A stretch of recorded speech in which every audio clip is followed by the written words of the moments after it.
Pilpres 2024 meski masih jauh, tapi auranya sudah tampak terlihat.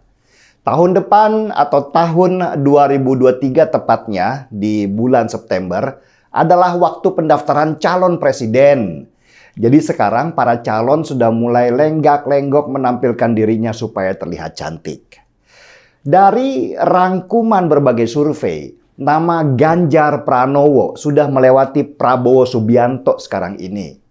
Ganjar kelihatannya punya aura menarik untuk dijadikan capres oleh banyak orang. Karena selain penampilannya yang menarik, dia juga muda, merakyat, dan tegas terhadap kelompok radikal di wilayahnya. Dan Ganjar Pranowo sampai sekarang masih dianggap sebagai penerusnya Jokowi. Memang nggak salah sih, Ganjar Pranowo lah yang akan memegang tongkat estafet dari pembangunan yang sedang Jokowi lakukan selama 2 periode kepemimpinannya. Yang lucu dari semua kontestan calon presiden di 2024 ini adalah Anies Baswedan. Sebagai catatan, Anies bulan Oktober ini akan habis masa jabatannya sebagai Gubernur DKI, yang berarti dia akan kehilangan panggung besar yang menaikkan namanya seperti sekarang ini. Karena itulah tim sukses Anies melakukan banyak manuver supaya nama Anies tetap tidak dilupakan. Salah satu manuver yang dilakukan oleh tim sukses Anies Baswedan adalah mencoba membersihkan nama Anies dari kotornya politik identitas di Pilgub DKI tahun 2017. Sebenarnya kata kotor masih terlalu sopan. Saya sih bilang kalau Pilgub DKI di tahun 2017 itu adalah pemilu kita yang paling barbar, paling menjijikkan. Pilgub DKI tahun 2017 itulah awal mula terjadinya perpecahan di negeri ini karena politik identitas. Saya masih ingat banget pada waktu Pilgub DKI di tahun 2017 itu bertebaran spanduk-spanduk di banyak masjid di Jakarta untuk melarang mensolatkan jenazah mereka yang memilih Ahok sebagai calon gubernur. Masjid yang suci, yang sering diibaratkan sebagai rumah Tuhan itu menjadi najis pada waktu itu karena kotornya politik dibawa masuk ke dalam. Ceramah-ceramah yang memaki-maki, melakukan provokasi, memfitnah, bahkan menyudutkan seseorang dengan mempelintir ayat-ayat dalam kitab suci menjadi tren yang digaungkan pada waktu itu. Bahkan salah satu wakil dari calon gubernur waktu itu, Jarod Saiful Hidayat, mengalami perihnya diusir dari masjid waktu sedang sholat Jumat. Benar-benar menjijikkan bagaimana sesama muslim bisa dibuat membenci muslim lain yang sedang ibadah hanya karena pilihan politik yang beda. Inilah awal mula dari polarisasi di Indonesia. Polarisasi adalah perbedaan pandangan yang menguat di antara dua kubu.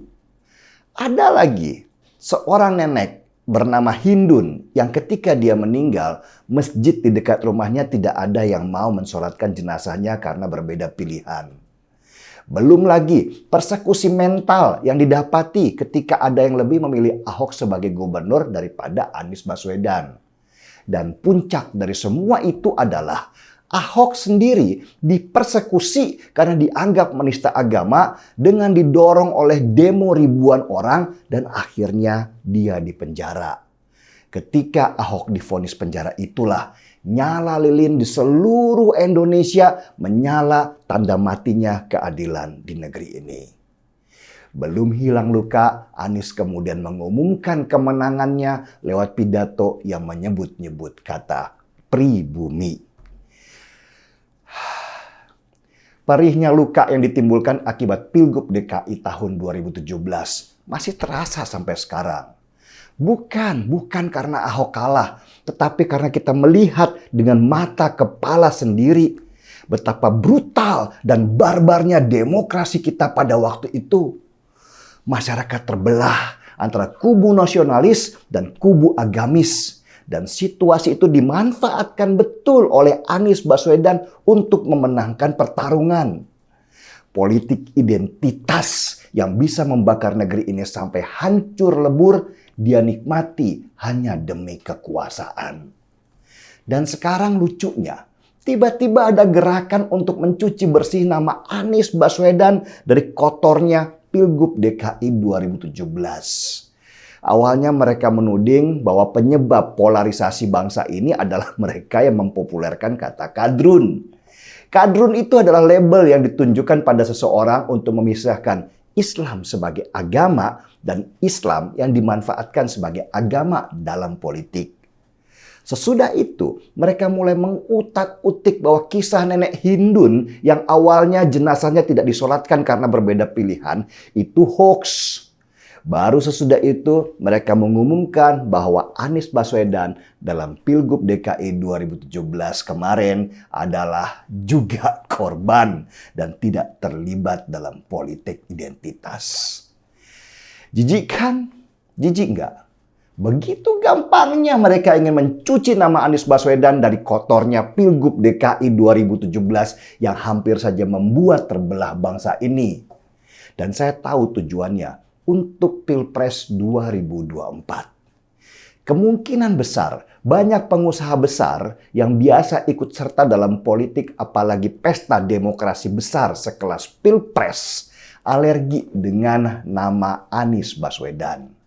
Para pengusaha besar itu juga trauma dengan kejadian di tahun 98 yang membelah negeri ini berdasarkan ras. Mereka juga punya jiwa patriotisme, ingin membela negara ini dengan apa yang mereka miliki. Dan Anies kelihatannya sulit sekali mendapatkan supporting untuk mendapat kursi dari partai. Karena itulah dia keliling untuk mendapatkan pendukung. Apalagi nanti Oktober dia harus turun, maka makin sulitlah dia untuk mendapatkan pendukungnya. Karena itu dalam roadshow-nya untuk mencari nama, dia harus membersihkan namanya dari politik identitas yang dulu dimainkan oleh pendukungnya. Tapi itu nggak akan mudah Anies Baswedan. Jejakmu ada di mana-mana. Ini zaman digital, semua jejak tersimpan. Dan saya akan terus mengingatkan kepada banyak orang bahwa Anies Baswedan adalah nama yang harus diingat ketika politik identitas dimainkan. Jangan pernah hilang dalam benak kita, karena pengingat itu penting supaya kita bisa menjaga diri kita dari hal yang terburuk nantinya. Dan sebagai catatan, kalau nama Anies Baswedan ada dalam daftar pilihan di Pilpres 2024, saya tidak akan pernah memilih dia. Dan sudah pasti saya akan melawan orang-orang di belakang dia yang selama ini menunggu kesempatan untuk berkuasa atas nama agama. Catat ya, berkuasa atas nama agama. Markirak, mari kita bergerak. Saya Denny Siregar, kita di acara Timeline.